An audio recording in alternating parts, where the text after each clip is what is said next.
Hey guys, been a while. Apologize for being a couple minutes late. It brings back memories of old signing dates.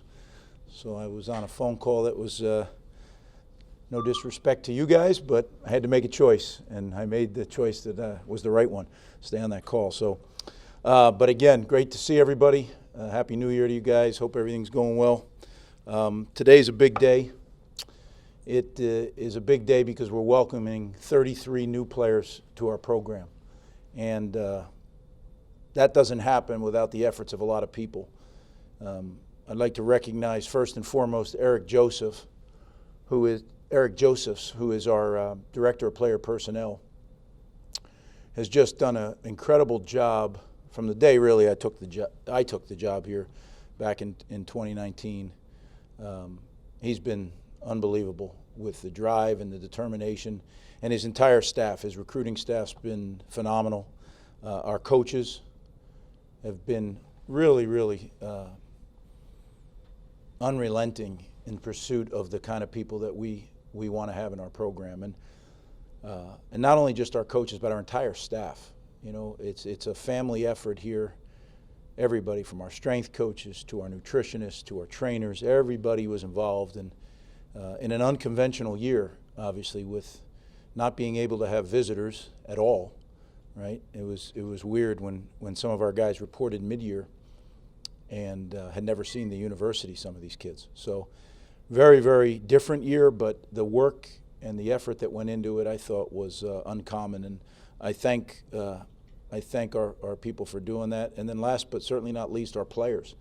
Even though they couldn't host people on visits, they were very involved in the recruiting and talking about our program and jumping on WebExes and doing those kind of things. So really, my hat's off to them.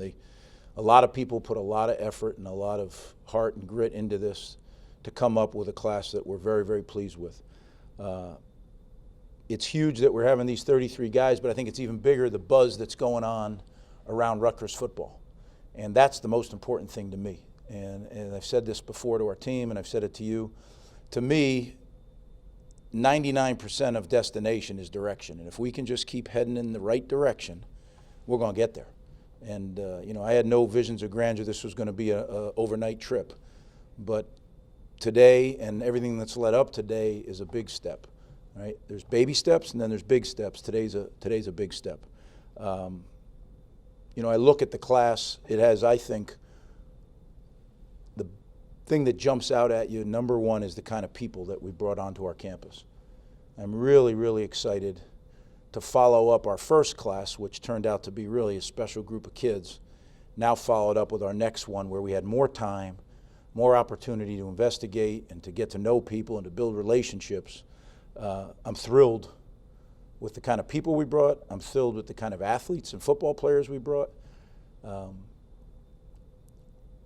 We got longer, we got bigger, we got stronger, we got faster. I think this group, just having seen, we have 17 newcomers that came, and just seeing them a little bit in the weight room, there's really great potential. And they said, well, what can you see in the weight room? Just the way guys bend, you know. Some of it's the numbers they move around, but that can be gained. Jay Butler takes care of that and his staff. But natural stuff, bendability. But more than anything, having the chance to be around some of them and just the people they are, the personalities. You know, when you mix them all up, it's always a crapshoot. Like, how is the chemistry going to be? And it's been really cool to watch these guys, you know, get on board. So representation, there's 16 from New Jersey, which is always, as I've said, our backyard is the most important in building this program. We stay consistent, bringing guys from Florida. It's always going to be part of our program. We have 5 from Florida. A new part of our recruiting is the state of Ohio. Obviously, I'd spent some time there coaching, and I'm familiar with some places. So we're gonna make that an active area to recruit. And we have 3 from Ohio, 2 from Pennsylvania, 2 from New York, 1 from Illinois, 1 from Virginia, 1 from Colorado, 1 from Maryland, and then 1 from Canada. So it's a good mix. I really am excited about what lies ahead, and I better be, right? If I'm not excited today, we got problems. So I am excited, and not unrealistic, very realistic, But again, the direction we're going is the direction we need to be going. And eventually we're going to get there doing that. So I went on a little bit, but I know you guys have questions about particular guys, so why don't you just go ahead and fire away. Thanks, Coach. We'll start with Tom Canavan from the AP. Hey, Greg, how you doing? Doing well, Tom. How are you? Good. What happened to the windbreaker and the sweatshirt? That's a great question. Even Mac asked me that. Mac walked in my office and said, what are you doing? And I said, well, special days deserve special dress, right? That's why when we travel, we get dressed up because it's a business trip. And that's to recognize the importance of the weekend, of the game. We work all year for that. Same thing here. A lot of people put a ton of effort into it, so you get it in living color, Tom. Okay, I'm sure that excites you. Yeah. Here's my big question. I mean, you've got 33 new people coming in, and I'm wondering we've talked about this all year. How do you fit everybody in when you start adding in the seniors who are coming back? Well, it's definitely mathematic gymnastics to try to fit everything together. But ultimately, it's going to become a more and more competitive environment in our program. And that's when we get, when Kenny Britt used to go one-on-one versus Jason and Devin McCourty, and Taekwon Underwood would be waiting to take the next rep, most weeks that was the hardest competition they would face. And that would happen on Tuesday and Wednesday. And that, to me, is where we need to get to. And this competition of bringing in quality players that believe in our culture is going to create great competition. Will some people probably go by the wayside? Yeah, that happens. But I'm okay with that as long as everybody feels like they're being dealt with fairly. And as I say to the parents, I'm going to treat them the way I would want my sons treated. And having had three guys go play college football, I'm very sensitive to the fact that guys work very, very hard, and they need to have an opportunity to show what they do. But ultimately, I'm very upfront with people that the competitive level in this program is only going in one direction. And I think our guys have already witnessed that, but I think this group is going to continue to build upon that competition. Keith Sargent, NJ.com. Hey, Greg, how are you? Doing well, Keith. How are you? Doing well. Can you speak to the challenges of recruiting during this pandemic? Just the inability to host recruits, to hold camps, be on the road recruiting, walk in, into high schools. Have there been things that you've liked about the virtual tours, the Zoom meetings, and ultimately, when do you expect to get back to normal recruiting? A lot in there. That's a packed question, Keith, and kind of describes our whole recruiting for the last, whatever it is now, since last March. We're definitely, everyone is at a disadvantage when you can't go into schools. As you know, we not only recruit the player, but we recruit the entire school. And we gain information. It's as much for us, especially in the early phases, it's as much for us, we're looking in to see if this is the right kind of guy for our program. So we value so much talking to the cafeteria people, talking to the guidance counselors, talking to their teachers, talking to people, the guy who's the parking lot attendant, because those are the people that tell you a lot about what kind of people we're recruiting, right? So we missed out on all of that. So what we really put a premium on is when we recruit a guy, finding people who know him, whether it was through Pop Warner or through AAU basketball or wrestling, whatever it was, we spent a lot of time doing that kind of activity to find out if they're a good fit for our program. So we missed that in person. Then the second thing the players missed, the recruits missed, is coming to campus and actually living in our culture for a weekend. Now, the fact of the matter is you're not allowed to train them, you're not allowed to do a lot of that stuff. So do they really get a full taste of our culture? No, but they get to be with our players, in a social setting where you're just hanging out or you're playing the game, videos, and the conversation occurs naturally. And I think players get a feel, yeah, this is a good fit for me, or you know what, this place is not for me, I gotta get out of here, right? And that's good. I tell our players, there's nothing wrong with a guy leaving here from an official visit or an unofficial visit saying this place is not for me. Because that saves a lot of work, right? A lot of anguish going through all that. Let's find the guys that fit our culture. Now, granted, we're only going to get those guys from a pile of really good players. You know, he might be a great cultural fit, but if he can't run, he can't block, he can't tackle, he can't catch, he can't throw, it's not going to help very much, right? So we got to get the pile of guys that we know can help us win games in the Big Ten, and then really do the deep dive and find out if they're cultural fit for us. So where do we go? We've learned a lot. I know I have learned a lot through technology, being able to do a lot of the things we do with virtual tours and virtual meetings. I think a lot of that will stick around. I know it will when we go back to having live recruiting. Right now, as you know, the dead period continues through April 15th. Will they lift it? I don't know. I mean, if you look at it today, you say, I'm not sure, right? Because it doesn't seem much better right now. But you never know, how things go with the vaccination and everything. One thing this whole year has taught us is we really need to be light on our feet, be ready to pivot and change directions quickly, and not waste any emotional or physical energy or mental energy on, well, I thought. Well, that's great. You thought that, but it changed. What are we doing now? And I think our guys have done a really good job of that. And again, I can't say enough. Eric Josephs has kept us all doing what we have to do when we also have football games to prepare for, players to deal with.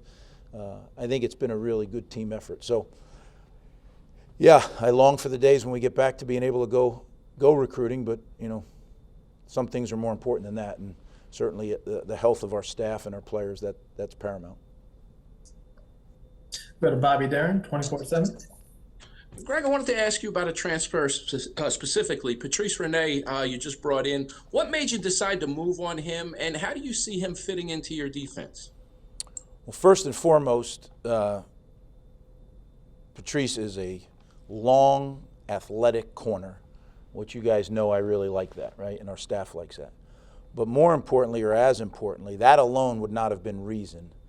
But Coach Frazier had recruited Patrice when he was here at Rutgers before, when I wasn't here, and had a tremendous relationship with him. And when he became available, Bob got on the table and just said, look, I stand by this kid. Forget what you see on tape, and I know you like that, Coach, but this kid is a special kid, and he's a cultural fit because we get 1 year, right? But I think he's going to be a great addition to our room. We have a lot of young corners, a lot of young secondary players that are going to play. I mean, they're going to get their opportunity to play. But to have Patrice in there, another elder statesman in there, I think is really going to help us, and he's going to make plays. Chris Eisman, Gannett. There's New Jersey coaches, New Jersey athletes, New Jersey people. Basketball's doing great, right? So that juice is flowing. Football's showing a heartbeat again, and that gets people excited. And you can just see that pride, like, what? Because I remember, right before I left, that class was going to be something else. And it can be argued, was it going to be top 5, top 10? But it was going to be in the top 10. And some guys decommitted and left. But do those rankings mean anything? Not really. But you know what? They mean something, right? Or they wouldn't have them. And it just perception was that we were there. We were now being able to get the tops. And I think that's where we're headed. And we're headed back to that. And that pride in New Jersey, that pride in Rutgers football is something that is tangible when I can't get out into the community, and I don't. But I talk to a lot of people on FaceTime and telephone and WebEx, and a lot of, hey, Coach, we're fired up, thanks, and all that stuff. And I convey that to our team because I think at times maybe this program felt a little bit on an island down here in Piscataway, and I think it really is helpful for these guys to know that there's a lot of people that are pulling for them. Richie Schneiderite from the Night Report. Hey, Greg, how's it going? Going well. How about you, Richie? I can't complain. A lot of snow shoveling, that's about it. But anyway, the question I had for you, obviously you were down at Berkeley Prep not too long ago coaching. You have a nice little pipeline going there now. Can you talk a little bit more about Joshua Youngblood and what led him to Rutgers and how he's been so far? And also, how dangerous is that kick return tandem going to be between him and Cruikshank? Well, first off, yeah, Berkeley Prep, I think it's no secret that I have great feelings for the for the football program, the football coach, but for the whole school. I mean, all of my kids went to school there when I was down in Tampa and had tremendous experiences. I actually coached there kind of for 2 years. The first year I was kind of hanging around. The second year, dove headfirst in. And, Coach Schiano is a dear friend and really a fantastic football coach, fantastic man. So there's natural relationships there. My kids played with Josh. So my twins did. And, Joey played with mine. My twins played with mine. So there's a lot of crossover there. But I think there's a lot of similarities in our programs. I know there is. Coach Schiano does things the way we do, or I do them the way he does, whatever way you want to look at it. But I think the players in that program are going to feel very comfortable here because that's what they're accustomed to. And they're just doing it at a higher level now. And it's exciting for me because that area, as you know, the state of Florida as a whole, but that area opens up even more. We haven't had a ton of players here in our first go from the West Coast, and now that's becoming more and more as well. So I think it gives us a great opportunity in that Tampa-St. Pete area. Go to James Scratch, NJ.com. Greg, I guess, do you have any news off that phone call you took a second ago? I don't have any news, Cratch. I wish I did. This is one of the great mysteries, of recruiting lure. We will all find out, I think, at the same time. Exactly. Hey, you mentioned recruiting rankings earlier. You signed, I think you have 3 4-stars in this class. Is that something that is important? Obviously, you were at Ohio State, where all the studies show that 4 and 5-star teams that get those guys are the ones who are winning the conference and national titles. Is that something that you have to pay attention to and see go up as you kind of move through this rebuild? Well, first and foremost, Cratch, we're a developmental program, and I don't shy away from that one bit. That's who I want to be. That's who we have to be. So what does that mean? That means that we are going to have really 2 major tenets to our entire program: recruit and develop, right? And recruit is find the right people that fit us. If they happen to be 5 stars, that's really good. But we're not ever going to take a 5-star at the sacrifice of him not fitting our culture. And why? Because that's not the program we are. We don't do that. A 5-star who doesn't fit our culture will do more harm than good. Does that make sense? Because he is obviously a good athlete. Whether he's a great football player or not, that is to be told. Because there are several 5-stars that end up not making it, just as there's several 2-stars that don't make it. But you have to make sure that they fit the culture. Now, the rankings. Do we know where the rankings come from? Very few of the recruiting analysts are qualified or have the time to watch all the tape and evaluate. So what they go by is offers, right? So if this guy has this many offers, now, if the guy's just a no-brainer, you watch him and he's, the next Randy Moss, I guess he's a 5-star. The thing that you run into in college football we're a little bit different is we don't just throw offers out there to get in I've been on staffs where it's, we got to offer to get in it. And if we don't want to recruit them, we can walk away. Well, we don't do that. I don't believe in doing that. I say, you know what? Take the time, do our evaluation, and if we offer them, then we are all laser vision on that guy and we're going to get him. And I tell the players that. This is a committable offer. So if I make this offer, you can commit at any time. I will keep you informed. If your position is filling up, I will let you know. But I will also let the other guys know. We can't offer 1 for 1. So this 21 class, we were about a 4-to-1 ratio, which is very, very low. There's programs in our conference that'll offer 400 kids, 500 kids to sign a class of 20 to 25 people. So really, what do those offers mean? It doesn't make it better or worse. It's just a different philosophy and one that we don't subscribe to. I really believe on taking our time, figuring it out. And sometimes in state, we catch a little flack. Well, how come you haven't offered this kid? That was always the easiest thing, and I share it with coaches all the time, right? It's easy for an out-of-state school to come to New Jersey and say, well, look, I would have offered that kid. If I was in Jersey, I definitely would have offered that kid. But, I really can't do that because we're 3, 4, 5 states away. We don't ever let any of that play into. I've told her, when I took this job in 2000, I stood at the podium and I said, we have to agree to disagree. We'll always be honest. We'll tell you exactly where we stand. But it's our rear end on the line. The players we recruit are the guys that are going to play on Saturdays are going to determine our livelihood. So we're going to make sure that we take the players as a staff that we agree on are not only the right players but the right cultural fit. So get the right guys and develop them, and that will always be our formula. And when they turn out to be, the twins and Kenny Britt and Anthony Davis, then that development takes them to a higher level. But there's a lot of really good football players that played great football for Rutgers that were 3-star players that just won a lot of games for us. So I always see us being a mix with the right people. We have time for a few more. We'll go to Patrick Moran from the Press of Atlantic City. Hi, Coach. How are you doing? I'm doing well, Patrick. How are you? I'm doing well, too. Thank you. Going back to an earlier question about players returning, I want to get, your excitement level for someone, especially like Bo Melton, he already announced, coming back. How excited are you going to get that threat back? He had a great standout season, his best career season, obviously. How excited are you to have him back in the wide receiver corps going into the next year? Well, I speak for our entire staff and program. We're thrilled. And, a lot of people would say you're thrilled because of the production he had and the year he had. Well, yeah, that's for sure, right? But what makes me even more excited is he is one of our hardest workers on our team. So when your best players are your hardest workers, as a head coach, you got something cooking. Because all you got to do is point. You want to make plays? Look at what Bo. Look how Bo practices. Just practice like he does. You don't have to reinvent the wheel here. Look how hard he runs every route. Look how hard he runs every release. Look how he catches the ball and chins it right away every single time to create habits.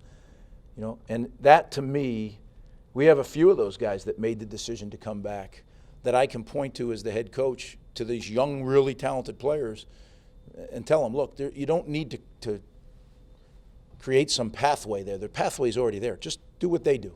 It'll work. Thank you. Chris Nowalski, Night Report. Hey, Coach. I wanted to ask you about the 2 Temple transfers. What did you like about those guys, and how important was it to bring those 2 guys in, considering the positions they play to? That's a good question, Chris. You're talking about Ifan and David, and one plays O-line, David plays the O-line, Ifan plays defensive line, and I think it's critical because we need to develop more depth on both of those units. I've never in 32 years ever promised a player, look, if you come here, you're going to start. I don't do that because a guy may lay around and eat bonbons for 6 months and show up and think he's going to start, right? He's got to do the things that have made him a great player. But I put a lot of stock in the fact that we evaluated these guys when they went into the portal, and we think they can really help our football team. And in David's case, he has 3 years remaining, so that's kind of promising as well. A lot of times in the portal you don't get guys. Same thing with Josh. Josh has some time on his clock, which you like, right? That's a way to have a guy in your program for a while. So, yeah, the portal is going to be something that I think we really have to utilize to help fill in gaps in our program. But you really got to be smart about it because they have to be a cultural fit. If they're not, and they're a good player, just as I said as a head coach, you love when your best players are your hardest workers. You know what you don't love? When your best players are not your hardest workers. Because now a bunch of young guys say, well, I don't have to work very hard and I just go make plays. Well, no. If you ever have a guy like that, which we really haven't had many like that, but if you do, who's just a natural guy who doesn't work real hard, that's a bad precedent to set in your program. So we are very careful because most of those guys that you bring in from the portal have some experience. And final question to Fooch. How you doing? Good, Fooch. How are you? I remember. No response. I got you. I'm doing well, thank you. Thanks. A lot of snow. I remember the first time around how excited you generally were for the preferred walk-ons that you had in every class and the great success. This time around, how important is it to your program? What's the message to them? And what's it like to have one whose father's coaching the Super Bowl this weekend? Yeah, that is a great question, Fooch, and one that I'm very, very passionate about. I think everybody has a walk-on program, some type of walk-on program. Our walk-on program I spend a lot of time personally on because I believe that if you will do it, incrementally you get great gains. And you just look at our past, right? In my time as head coach, now I've been the head coach of Rutgers for 12 years, 11-1. We've had 9 walk-ons become captains of our team. 9. I mean, think about that, right? I think it's 8 players that came here as walk-ons went to the NFL. So to sit here and say that this recruiting thing is an exact science, boy, that is an arrogant statement, right? I mean, really. You know, I think of some of the things that we've done here. I mean, you look like at a guy like Joe Lasardi. Joe Lasardi's in the game playing several times this year, right? I mean, here's a guy that I watched him, I said, this kid's a good player. And I just looked at him down in the weight room today. His traps are popping. He's starting to develop. And this is a guy that's really going to have a chance or an opportunity. And there's several of those guys. I mean, we have some really, really good walk-ons in the program now, and we're bringing 10 more preferred walk-ons in. And these are guys that had opportunities to go play other places, scholarships other places, and decided that they want the challenge of playing in the Big Ten East. Many of them are from New Jersey. They want to stay home and represent Rutgers. That's, to answer a question before, that lends to the excitement that's going on. So you can tell I get excited about that because, you know what, nothing makes me feel better than to award a scholarship to a walk-on. And that's hard, right? Because there's always players out there you want to use that scholarship on. But I love watching guys come in here and bust their rear end and all of a sudden get to play, and now they get confidence and watch out. You know, we've had some, again, you're talking about 9 captains in 12 years. That's more than a one-off, right? That's a pattern, and I think that pattern is because we spend a lot of time on it. We're a developmental program, and quite frankly, I don't care if you're 5-star or a walk-on. If you give us the best chance to win, you're playing. I don't really get caught up in any of that political stuff. And I think as your players see that and believe it, now your walk-on program sells itself. So I really look forward to next year, right? Because next year is going to be, I don't know how the NCAA is going to handle this, but we are headed, you know, it's a train coming down the track, and it's going to hit a wall here. And what happens this time next year is going to be very interesting. All right? You give everybody a free year, that's well and good, but it's going to be very, very interesting how this all plays out. And I think walk-ons are going to be even a bigger part of every program. But the thing I'm excited about is we've already established our walk-on program. I don't have to tell young guys this is what it's going to be. I'm going to be able to say this is what it's been. Big difference. All right, guys, a lot of ground we covered today. I appreciate you getting on. Don't know if there's going to be any more news or not. If there is, we'll talk. If there's not, we'll talk sometime here in the near future, okay? Thank you, fellas.